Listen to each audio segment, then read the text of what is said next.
Students, आज की class में हम लोग प्रश्नावली 4.3 के सवालों को सॉल्व करने वाले हैं। तो चलिए हम लोग प्रश्नों को हल करते हैं। देखिए क्वेश्चन नंबर 1 में क्या कहा जा रहा है। निम्नलिखित स्थितियों के लिए समीकरण बनाइए और फिर उन्हें हल करके अज्ञात संख्याएं ज्ञात कीजिए। तो यहाँ पर आप जो स्थितियाँ देख रहे हैं उन स्थितियों के लिए हमें समीकरण बनाना है और बाद में उनमें जो अज्ञात है उसको निकालना है। ठीक है, चलिए देखते हैं क्या कहा जा रहा है। एक संख्या के 8 गुने में 4 जोड़िए, आपको 60 प्राप्त होता है। अब एक संख्या है, कोई एक संख्या है।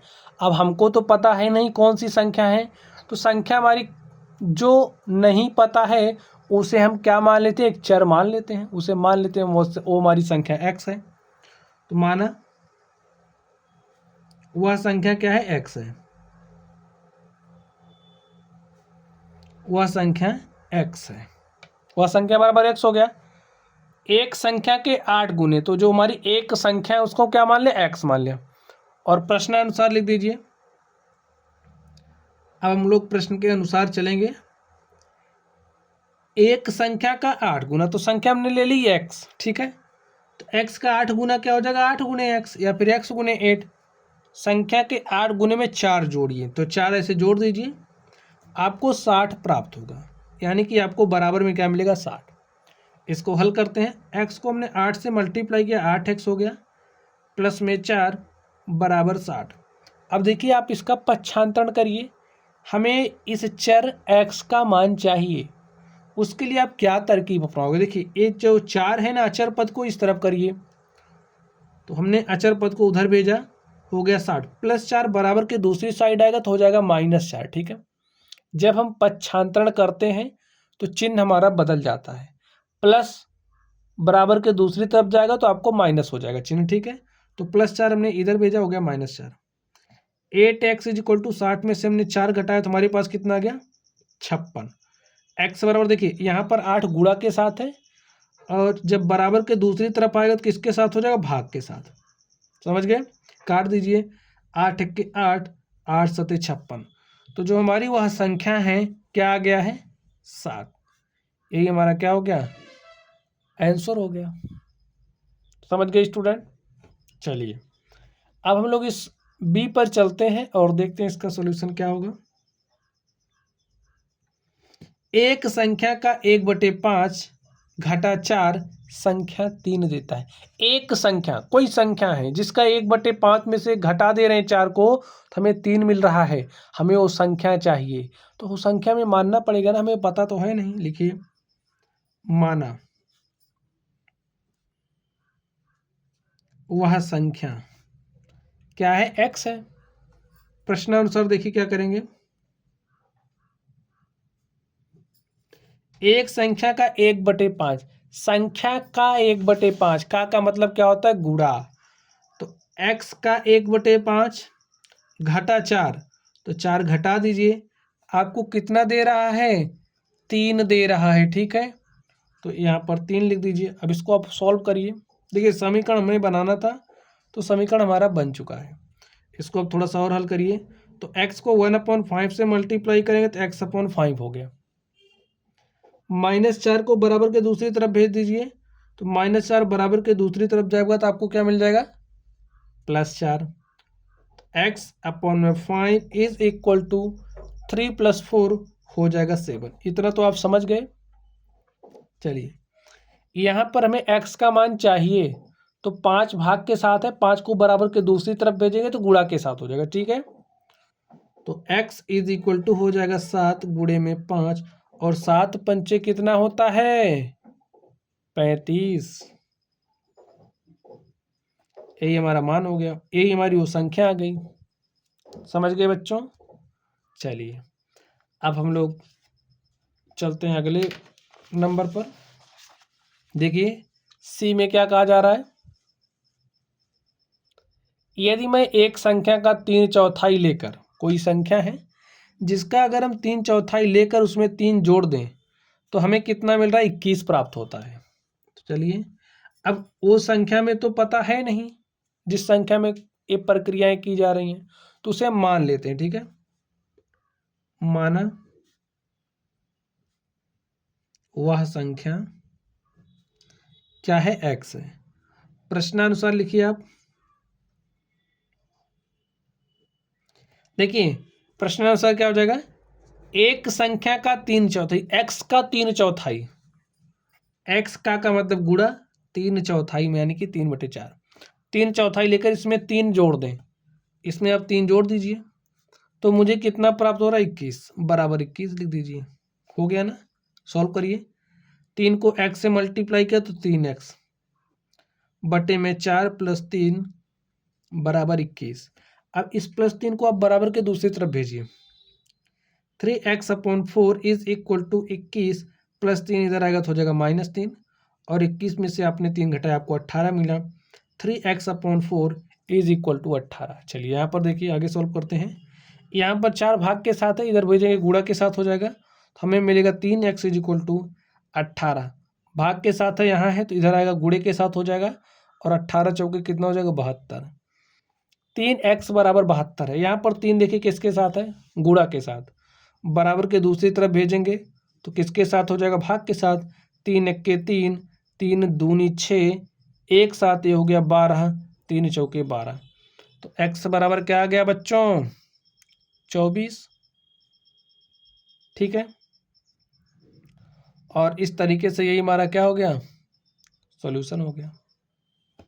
चलिए, तो वो जो हमारी संख्या क्या आ गई, 24।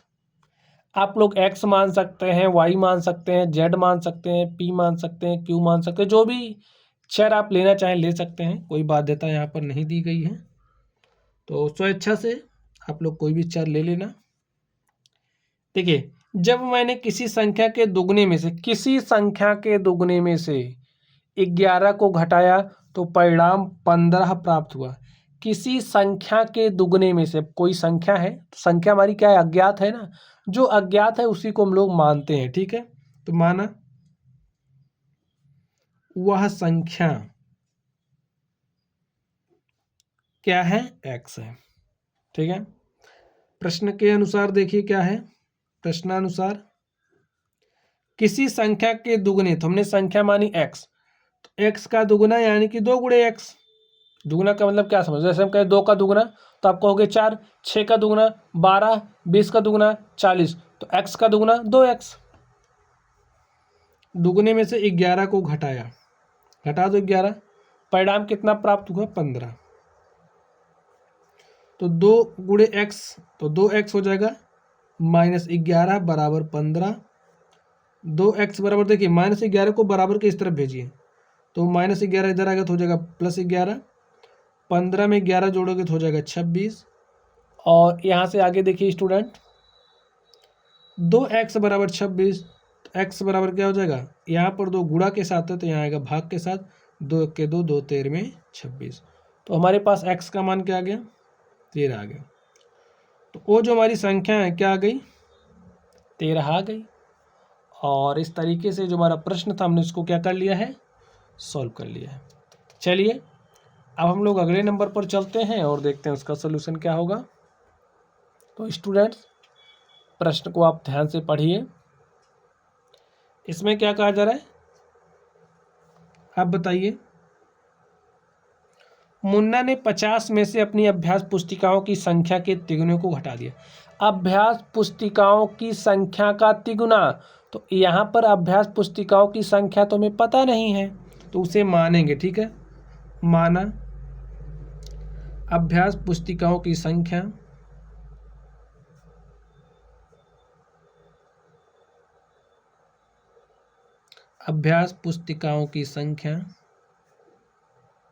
क्या है, आप कुछ भी मान सकते हो। ठीक है, अब प्रश्नानुसार देखिए क्या हो जा रहा है,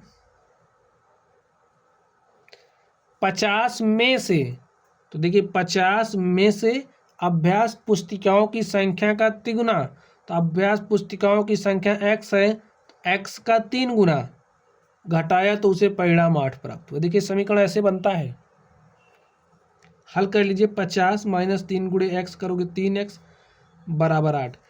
50, अब ये +8 इधर लेकर के आइए, -8 हो गया। -3x को इधर लेकर के जाएंगे, +3x हो गया। तो यहाँ से आप ऐसा लिख सकते हैं, जैसे अगर हमारे पास a is equal to B X लिखा है तो इसे B X is equal to A भी लिख सकते हैं, ठीक है, कोई दिक्कत नहीं है। तो इसको हमने पलट दिया तो 50 में से 8 घटाओगे क्या हो जाएगा 42। 3x बराबर 42 है, x बराबर हो जाएगा 42/3, 3 1 3, 14 में 42। तो x का मान क्या आ गया 14। तो जो अभ्यास पुस्तिकाओं की संख्या है वो देखिए हमारे पास क्या आ गई 14, और स्टूडेंट यही क्या हो गया आंसर हो गया। चलिए f पर चलते हैं और इसको हल कर लेते हैं। देखिए f में क्या कहा जा रहा है, इवेन हल एक संख्या सोचती है। अब कोई इवेन हल है, कोई बालिका है जो एक संख्या सोच रही है, वह इसमें 19 जोड़कर योग को 5 से भाग देती है, उसे 8 प्राप्त होता है। इवेन हल कौन सी संख्या सोच रही है तो उसे हमें मानना पड़ेगा, माना इवेन हल द्वारा सोची गई संख्या बराबर क्या है x है। प्रश्नानुसार देखिए क्या होगा, एक संख्या सोचती है वह इसमें 19 जोड़कर, अब समझिए उसने x सोचा अपने दिमाग में और x में उसने क्या जोड़ दिया 19 जोड़ दिया, वह इसमें 19 जोड़कर योग को, अब भाई जब आप इसमें इसको जोड़ोगे तो हमारा योगफल हो गया, जो योगफल आया को 5 से भाग देती, इसको आप ऐसे 5 से भाग दे दीजिए तो उसे 8 प्राप्त होता है, यानी कि बराबर में 8 मिल रहा है। समीकरण तो बन गया। हल करते x + 19, यहाँ पर देखिए 5 भाग के साथ है, बराबर के दूसरी तरफ आएगा तो गुणे के साथ हो जाएगा, 8 × 5 और 8 × 5 40 हो जाएगा। x + 19, x is equal to देखिए क्या हो जाएगा, +19 को आप उधर भेजिए तो 40 - 19 हो गया। इतनी बात समझ गए। चलिए तो 40 में से 19 घटे, देखिए 10 में से 9 घटाया 1 आ गया और 3 में से 1 घटाया हमारे पास कितना आ गया 2 आ गया। तो इस तरीके से आप देख सकते हैं जो हमारा x का मान है वो कितना आ गया 21, यानी कि ये जो इवेन हल है उसने संख्या क्या सोची थी 21। अब संख्या उसने 21 सोची और 21 में 19 जोड़ा कितना हो गया 40। जब 40 को 5 से भाग दिया तो देखिए क्या मिल रहा था 8, रिजल्ट 8 मिल रहा है ना। तो इसी तरीके से हम हल करते हैं। चलिए स्टूडेंट, अब हम लोग प्रश्न संख्या 2 पर चलते हैं और देखते हैं प्रश्न संख्या 2 का हल क्या होगा। 2 को आप ध्यान से देखिए।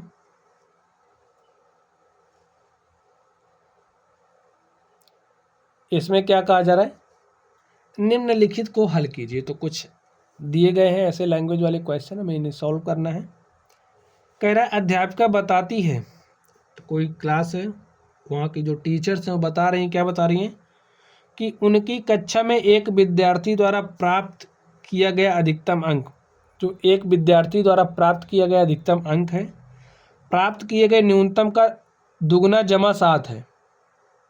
जो न्यूनतम अंक है उसका दुगुना, जमा का मतलब होता है जोड़, ठीक है, प्लस, तो दुगुना जमा कितना है 7 है, ठीक है। प्राप्त किए गए अधिकतम अंक 87 हैं, प्राप्त किए गए न्यूनतम अंक क्या है, हमें न्यूनतम अंक बताना है। तो स्टूडेंट जो न्यूनतम अंक है उसे हम क्या मान ले रहे हैं, x मान ले रहे हैं। माना प्राप्त किया गया न्यूनतम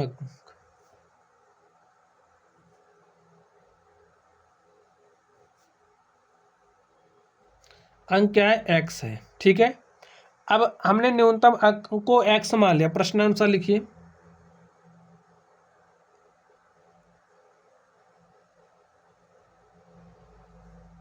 प्रश्नानुसार क्या हो जाएगा, अध्यापिका बताती है उनकी कक्षा में एक विद्यार्थी द्वारा प्राप्त किए गए अधिकतम अंक। अब जो अधिकतम अंक होगा प्राप्त किए गए न्यूनतम अंक का, यहां से देखिए जो अधिकतम अंक है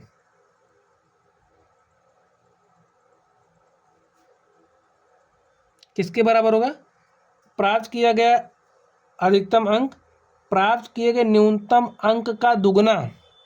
अब न्यूनतम अंक क्या है x है, तो एक्स का दुगुना 2x हो गया।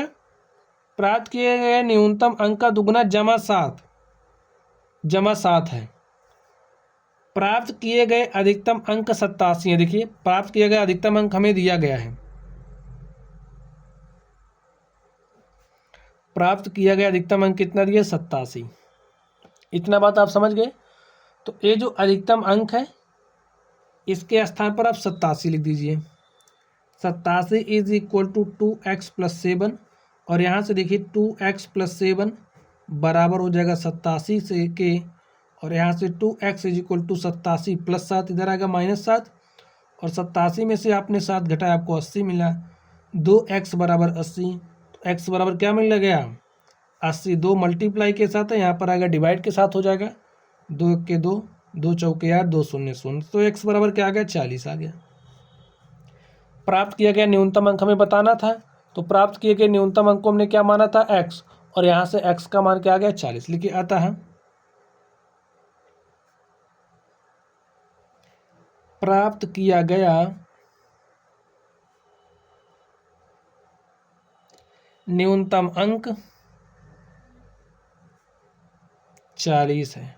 तो बच्चों इसी तरीके से आप लोग समीकरण तैयार कर सकते हैं, और अगर आपने समीकरण तैयार कर लिया है तो आई थिंक आप लोग प्रश्नों को भी हल कर ले जाएंगे। ठीक है, चलिए इसके अगले नंबर पर चलते हैं और देखते हैं इसका सॉल्यूशन क्या होगा। ध्यान से देखिए इसमें क्या कहा जा रहा है, किसी समद्विबाहु त्रिभुज में आधार कोण बराबर होते हैं।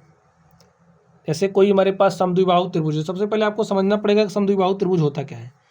तो आप एक ऐसा त्रिभुज बनाइए जिसकी कोई भी दो भुजा बराबर है। ठीक है, तो हमने एक त्रिभुज बनाया और इस त्रिभुज को हमने नाम दे दिया ABC।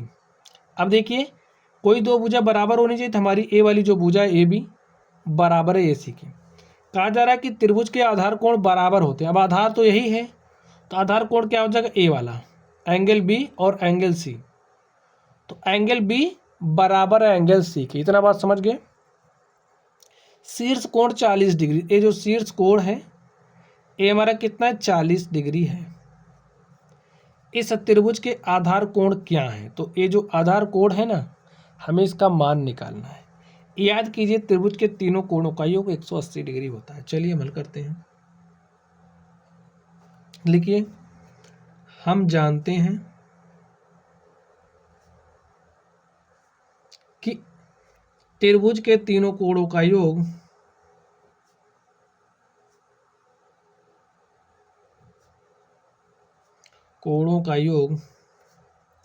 कितना होता है, 180 डिग्री के बराबर होता है। अब त्रिभुज के तीनों कोण देखिए, तीनों कोणों का योग निकालिए, 40 plus angle B plus angle C। तो स्टूडेंट यहाँ पर दिया गया आधार कोण बराबर है। ठीक है, तो एंगल B बराबर है हमारा किसके, एंगल C के। अब अगर हम इसे x मान लें, सुविधा के लिए मान ले रहे हैं, तो AB हमारा क्या हो जाएगा, x। ठीक है, तो यहाँ से देखिए तीनों कोणों का योग यानी कि 40 डिग्री प्लस x, चलिए लिख देते 40 degree plus B plus C, angle B plus angle C बराबर, इनका योग भाई 180 के बराबर होगा। अब ध्यान से देखिए 40 डिग्री प्लस एंगल B का मान क्या है, x है, एंगल C का मान हमने क्या माना है, x है। ठीक है, और ये बराबर किसके हो जाएगा, 180 डिग्री के। x जोड़ोगे तो 2x बराबर 180 डिग्री। इस 40 डिग्री को इधर लेकर के आइए तो -40 डिग्री हो जाएगा, और 180 में से आप 40 घटाओगे तो आपको कितना मिलेगा, 140 डिग्री। 2x बराबर 140, तो x बराबर क्या हो जाएगा, 140 डिग्री बटे में 2, क्योंकि यहाँ पर मल्टीप्लाई के साथ है तो यहाँ आएगा डिवाइड के साथ। 2 1 के 2, 2 7 14, 2 0 0, तो x बराबर क्या आ गया, 70 डिग्री। भाई ये 70 डिग्री हो जाएगा, तो ए बराबर है इसके, तो ये भी 70 डिग्री हो जाएगा। तो हमें क्या बताना था, आधार कोणों के मान बताने थे, तो आधार कोणों का मान हमने बता दिया। लिखिए आता है प्रत्येक आधार कोण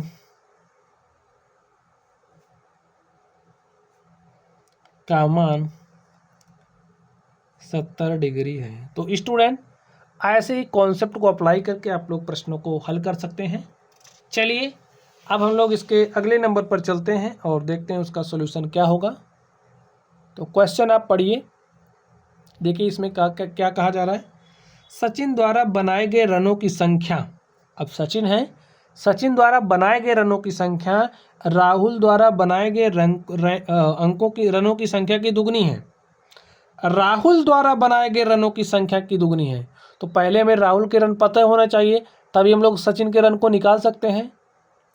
उन दोनों द्वारा मिलकर बनाए गए कुल रन एक दोहरे शतक से 2 रन कम है। समीकरण देखिए आप कैसे बना सकते हो। सचिन द्वारा बनाए गए रनों की जो संख्या है राहुल द्वारा बनाए गए रनों की संख्या की दुगनी है। अगर हम राहुल द्वारा बनाए गए रनों की संख्या को x मान लें, ठीक है,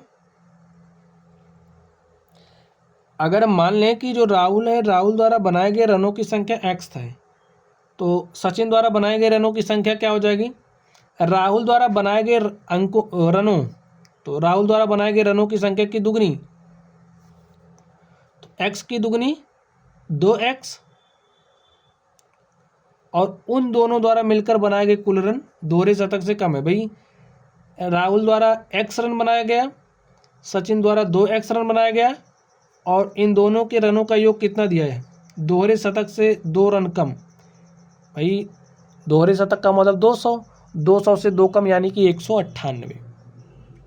आप लोग बात समझ रहे हैं। तो x में 2x जोड़ा हमारे पास 3x हो गया, और यहाँ से देखिए आप कैसे आराम से हल कर सकते हैं। x का मान निकल आएगा, यहाँ से x बराबर हो जाएगा 198/3, 3 से काटिए, 3 छक्के 18, 1 19, ये हो गया 18, 3 छक्के 18, तो x का मान आ गया 66। हमसे पूछा जा रहा प्रत्येक ने कितने रन बनाए, तो r हमारा किसके लिए है, राहुल के लिए, तो राहुल ने 66 रन बनाए। s किसके लिए, सचिन के लिए, तो 2 गुणे में 66 कर दीजिए, तो 2 छंग 12 के 2 हासिल 1, 2 छंग 12 1 13, और इसने कितने रन बनाए, 132 रन। हो गया सवाल सॉल्व, ठीक है।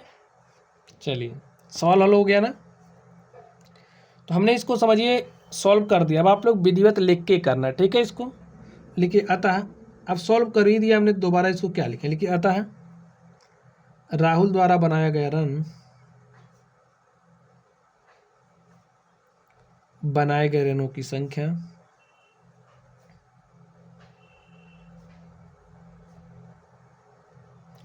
बराबर 66 तथा सचिन द्वारा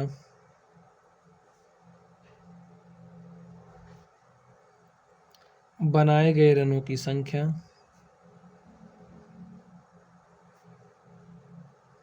बराबर 2 गुणे 66 यानी कि 132 रन। चलिए लिख लीजिए, माना, क्योंकि यहाँ पर हमने पहले कर लिया है तो बाद में लिख रहे हैं, इससे कोई आपको दिक्कत नहीं होनी चाहिए। माना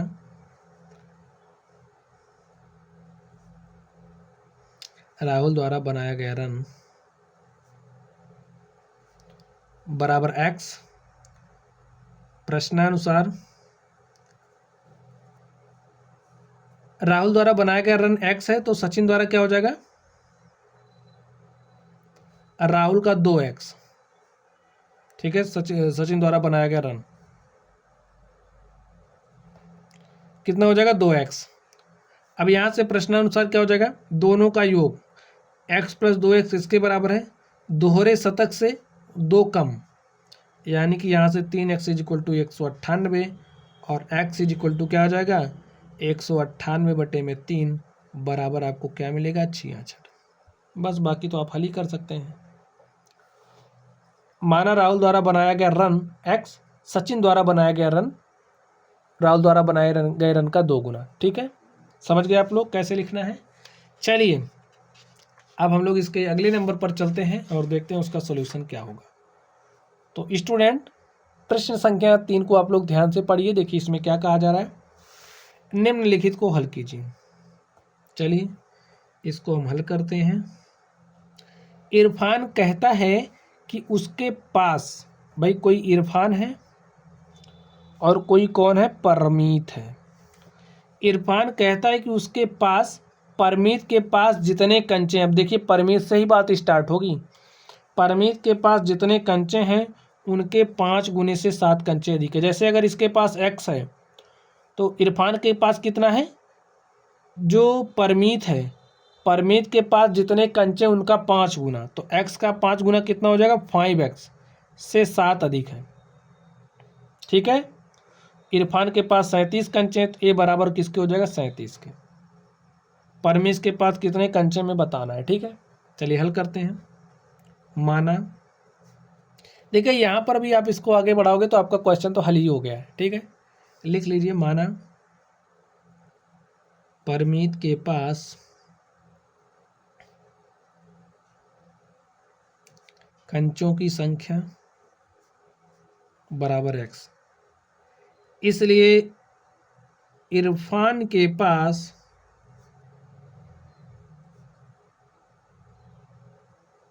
कंचों की संख्या बराबर परमीत के पास जितने कंचे हैं उनके 5 गुने से 7 अधिक, 5 गुने से 7 अधिक। ठीक है, प्रश्नानुसार इरफान के पास 37 कंचे हैं। अब ये जो इरफान है 5x + 7 किसके बराबर हो जाएगा, 37 के, क्योंकि बोल रहा है ना कि इरफान के पास 37 कंचे हैं।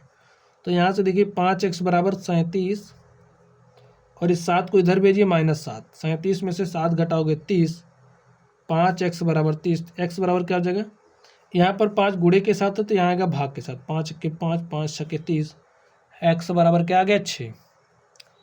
और स्टूडेंट यही क्या हो गया, परमीत के पास कितने कंचे, हमने x माना था तो x का मान क्या आ गया, 6। लिखिए, अतः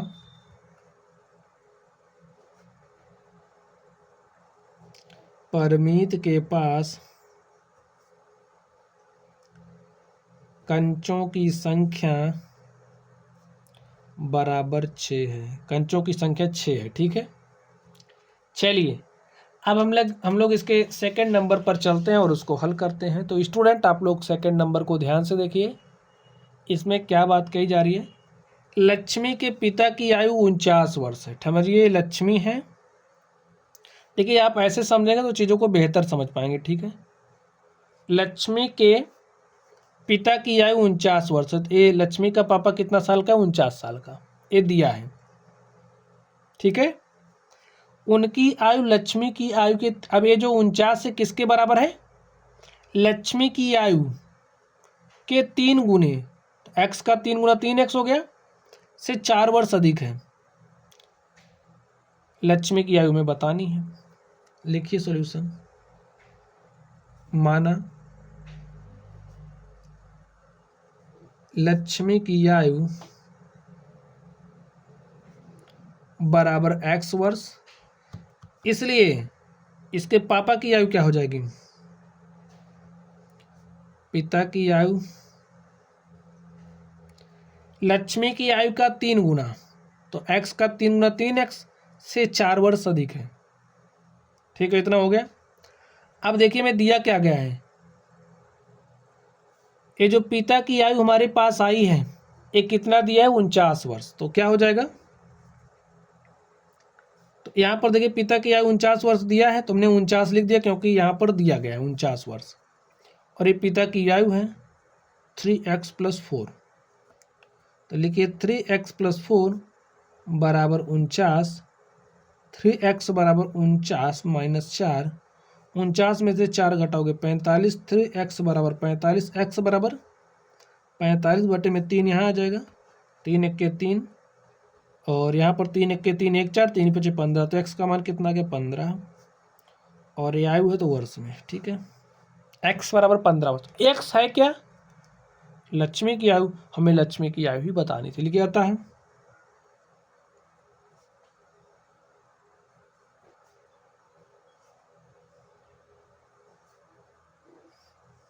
15 वर्ष है। और स्टूडेंट इस तरीके से जो हमारा प्रश्न था इसके हमने सेकंड नंबर को सॉल्व कर लिया है। चलिए हम लोग अगले नंबर पर चलते हैं और इसको भी हल कर लेते हैं। इसमें देखिए क्या कहा जा रहा है, सुंदर ग्राम के निवासियों ने अपने गांव के एक बाग में कुछ पेड़ लगाए। अब सुंदर गांव है और ये जो सुंदर गांव है इस गांव में रहने वाले जो लोग हैं इन लोगों ने क्या किया, कुछ पेड़ लगाए, इनमें से कुछ पेड़ फलों के थे, उन पेड़ों की संख्या जो फलों के नहीं थे। देखिए एक भाई कुछ पेड़ थे फलों वाले, कुछ फ्रूट के पेड़ नहीं थे, ठीक है, नॉट फ्रूट, कुछ फलदार पेड़ थे, कुछ फलदार पेड़ नहीं थे, समझ गए। फलों वाले पेड़ों की संख्या के तुगने जो फलों के नहीं थे, फलों वाले पेड़ों की संख्या के 3 गुने से 2 अधिक थी। अब आप बात से समझिए, गांव वालों ने जो पेड़ लगाए, कुछ पेड़ फल वाले थे, कुछ पेड़ बगैर फल वाले थे। अब जो बगैर फलों वाले पेड़ों की संख्या थी, वो फलों वाले पेड़ों की संख्या के तिगुने से 2 अधिक थी। तो हमें किसे मानना पड़ेगा, जो फल वाले पेड़ नहीं थे, ठीक है। अगर जो फलदार वृक्ष नहीं थे उनकी संख्या को हम x मान लें, नहीं क्या मानना पड़ेगा, जो फलों के नहीं थे, फलों वाले पेड़ों की संख्या के तिगुने से, इसको हमें x मानना पड़ेगा, ठीक है। और यहाँ पर क्या हो जाएगा, फलों वाले पेड़ों की संख्या का तिगुना, x का तिगुना 3x से 2 अधिक थे, ये हमारा समीकरण बना। इसके लिए यदि ऐसे पेड़ों की संख्या जो फलों के नहीं थे 77 है, तो ये हमारा बराबर किसके हो जाएगा, 77 के। तो लगाए गए पेड़ों की संख्या क्या थी। अब हमें दोनों तरीके के पेड़ों की संख्या बतानी, टोटल बताना है, ठीक है। तो ऐसे आप मान सकते हैं, ऐसे आप समझ सकते हैं प्रश्न। चलिए हल करते हैं। माना फलों वाले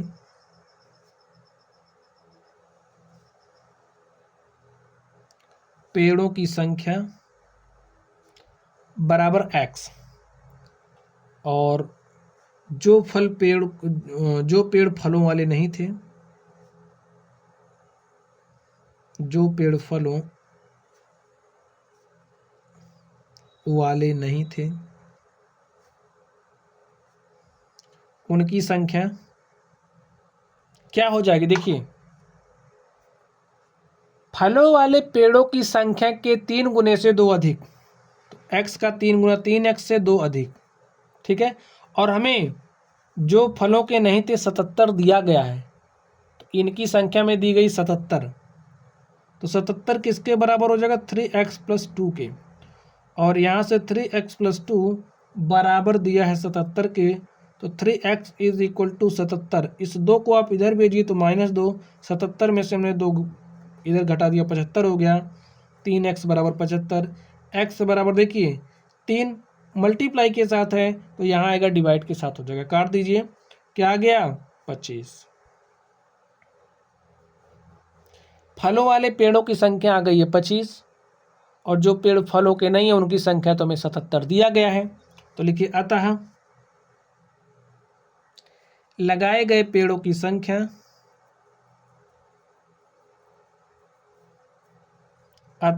तो लगाए गए फलों के पेड़ों की संख्या क्या थी में बताना, ठीक है। x का मान क्या आ गया 25, लिखिए अतः लगाए गए फलों के, स्टूडेंट्स हमें पूरे पेड़ों की संख्या नहीं बतानी, ठीक है, सिर्फ फलों वाले पेड़ों की संख्या बतानी है। लिखिए अतः लगाए गए फलों के पेड़ों की संख्या कितना है x का मान क्या आ गया 25, और स्टूडेंट यही हमारा क्या हो गया, आंसर हो गया, ठीक है। चलिए अब हम लोग अगले प्रश्न पर चलते हैं और देखते हैं हमारा अगला प्रश्न क्या है। तो स्टूडेंट नेक्स्ट क्वेश्चन देखिए क्या है। इसमें कहा जा रहा है, एक पहेली बनाई गई है, इस पहेली को आपको सॉल्व करना है। निम्नलिखित पहेली को हल कीजिए। मैं एक संख्या हूं, मेरी पहचान बताओ। भाई मैं कोई संख्या हूं, मेरी पहचान आपको बतानी है, मुझे 7 बार लो। मैं वो संख्या x मान ले रहा हूं जिसकी पहचान बतानी, ठीक है। माना वह संख्या क्या है, x है। तो मैं एक संख्या हूं, मुझे 7 बार लो। x को आपको कितनी बार लेना है, 7 बार, तो यानी कि 7 × x हो गया। मुझे 7 बार लो और एक 50 जोड़ो, 7 बार लेके आपको एक 50 जोड़ देना है। एक तिहरे शतक तक पहुंचने के लिए, 300 पहुंचने के लिए आपको अभी भी 40 चाहिए। तिहरे शतक तक पहुंचने के लिए आपको 40 अभी और चाहिए, यानी कि इसमें क्या है, 40 कम है। ठीक है, तो x गुणे 7 करोगे तो 7x + 50 इज इक्वल टू 300 में से 40 घटाया अपने आप को मिला 260। 7x बराबर +50 इधर आएगा तो -50 हो गया। 260 में से आपको 50 घटाना है तो आपको 210 मिल जाएगा।